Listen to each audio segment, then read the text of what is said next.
पवित्र बाइबल। मत्ती 10 अध्याय। यीशु के 12 चेले। आयत 1।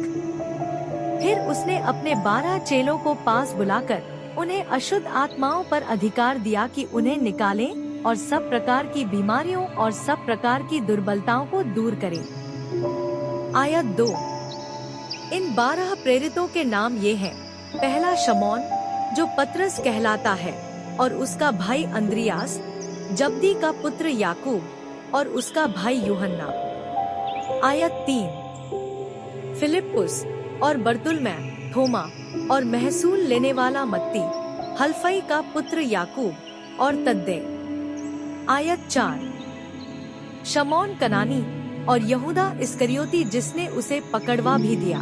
12 प्रेरितों का सेवा कार्य। आयत 5। इन 12 को यीशु ने यह आज्ञा देकर भेजा, अन्य जातियों की ओर न जाना और सामरियों के किसी नगर में प्रवेश न करना। आयत 6। परंतु इस्राएल के घराने ही की खोई हुई भेड़ों के पास जाना। आयत 7। और चलते चलते यह प्रचार करो, स्वर्ग का राज्य निकट आ गया है। आयत 8। बीमारों को चंगा करो, मरे हुओं को जिलाओ, कोढ़ियों को शुद्ध करो, दुष्टात्माओं को निकालो। तुमने सेंतमेंत पाया है, सेंतमेंत दो। आयत 9। अपने पटुकों में न तो सोना और न रूपा और न ताबा रखना। आयत 10। मार्ग के लिए न झोली रखो, न 2 कुर्ते, न जूते और न लाठी लो, क्योंकि मजदूर को उसका भोजन मिलना चाहिए। आयत 11। जिस किसी नगर या गांव में जाओ तो पता लगाओ कि वहाँ कौन योग्य है, और जब तक वहाँ से न निकलो उसी के यहाँ रहो। आयत 12। घर में प्रवेश करते हुए उसको आशीष देना। आयत 13। यदि उस घर के लोग योग्य होंगे तो तुम्हारा कल्याण उन पर पहुँचेगा, परंतु यदि वे योग्य न हो तो तुम्हारा कल्याण तुम्हारे पास लौट आएगा। आयत 14। जो कोई तुम्हें ग्रहण न करे और तुम्हारी बातें न सुने, उस घर या उस नगर से निकलते हुए अपने पांवों की धूल झाड़ डालो। आयत 15। मैं तुमसे सच कहता हूँ कि न्याय के दिन उस नगर की दशा से सदोम और अमोरा के देश की दशा अधिक सहने योग्य होगी। आने वाला संकट। आयत 16। देखो, मैं तुम्हें भेड़ों के समान भेड़ियों के बीच में भेजता हूँ, इसलिए सांपों के समान बुद्धिमान और कबूतरों के समान भोले बनो। आयत 17। परंतु लोगों से सावधान रहो, क्योंकि वे तुम्हें महासभाओं में सौंपेंगे और अपनी पंचायतों में तुम्हें कोड़े मारेंगे। आयत 18। तुम मेरे लिए हाकिमों और राजाओं के सामने उन पर और अन्य जातियों पर गवाह होने के लिए पहुँचाए जाओगे। आयत 19। जब वे तुम्हें पकड़वाएंगे तो यह चिंता न करना कि हम किस रीति से या क्या कहेंगे, क्योंकि जो कुछ तुमको कहना होगा वह उसी घड़ी तुम्हें बता दिया जाएगा। आयत 20।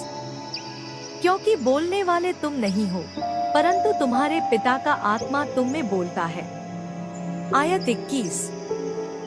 भाई भाई को और पिता पुत्र को घात के लिए सौंपेंगे और बच्चे माता पिता के विरोध में उठकर उन्हें मरवा डालेंगे। आयत 22। मेरे नाम के कारण सब लोग तुमसे बैर करेंगे, पर जो अंत तक धीरज धरे रहेगा उसी का उद्धार होगा। आयत 23। जब वे तुम्हें एक नगर में सताएं तो दूसरे को भाग जाना। मैं तुमसे सच कहता हूँ, तुम इस्राएल के सब नगरों में न फिर चुकोगे कि मनुष्य का पुत्र आ जाएगा। आयत 24। चेला अपने गुरु से बड़ा नहीं होता और न दास अपने स्वामी से। आयत 25। चेले का गुरु के और दास का स्वामी के बराबर होना ही बहुत है। जब उन्होंने घर के स्वामी को शैतान कहा तो उसके घरवालों को क्या कुछ न कहेंगे।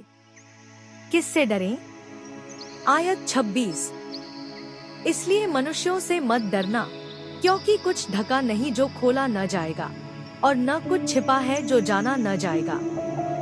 आयत 27। जो मैं तुमसे अंधियारे में कहता हूँ उसे तुम उजियाले में कहो, और जो कानों कान सुनते हो उसे छतों पर से प्रचार करो।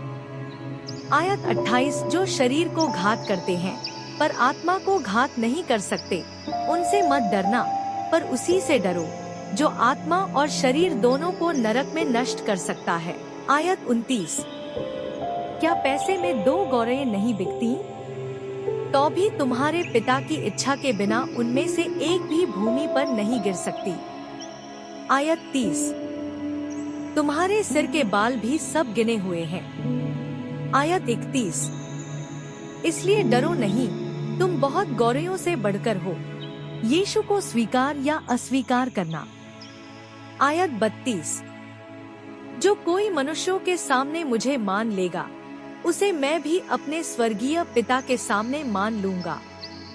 आयत 33। पर जो कोई मनुष्यों के सामने मेरा इनकार करेगा, उससे मैं भी अपने स्वर्गीय पिता के सामने इनकार करूंगा। यीशु के आगमन का परिणाम। आयत 34। यह न समझो कि मैं पृथ्वी पर मिलाप कराने आया हूँ। मैं मिलाप कराने नहीं, पर तलवार चलवाने आया हूँ। आयत 35। मैं तो आया हूँ कि मनुष्य को उसके पिता से, और बेटी को उसकी माँ से, और बहू को उसकी सास से अलग कर दूं। आयत 36। मनुष्य के बैरी उसके घर ही के लोग होंगे। आयत 37। जो माता या पिता को मुझसे अधिक प्रिय जानता है, वह मेरे योग्य नहीं, और जो बेटा या बेटी को मुझसे अधिक प्रिय जानता है, वह मेरे योग्य नहीं। आयत 38। और जो अपना क्रूस लेकर मेरे पीछे न चले, वह मेरे योग्य नहीं। आयत 39। जो अपने प्राण बचाता है, वह उसे खोएगा, और जो मेरे कारण अपना प्राण खोता है, वह उसे पाएगा। प्रतिफल। आयत 40। जो तुम्हें ग्रहण करता है, वह मुझे ग्रहण करता है, और जो मुझे ग्रहण करता है, वह मेरे भेजने वाले को ग्रहण करता है। आयत 41। जो भविष्यद्वक्ता को भविष्यद्वक्ता जानकर ग्रहण करे, वह भविष्यद्वक्ता का बदला पाएगा, और जो धर्मी को धर्मी जानकर ग्रहण करे, वह धर्मी का बदला पाएगा। आयत 42। जो कोई इन छोटों में से एक को मेरा चेला जानकर केवल एक कटोरा ठंडा पानी पिलाए, मैं तुमसे सच कहता हूँ, वह किसी रीति से अपना प्रतिफल न खोएगा। धन्यवाद। परमेश्वर का परिवार प्रार्थना भवन, वेल्लोर, तमिलनाडु।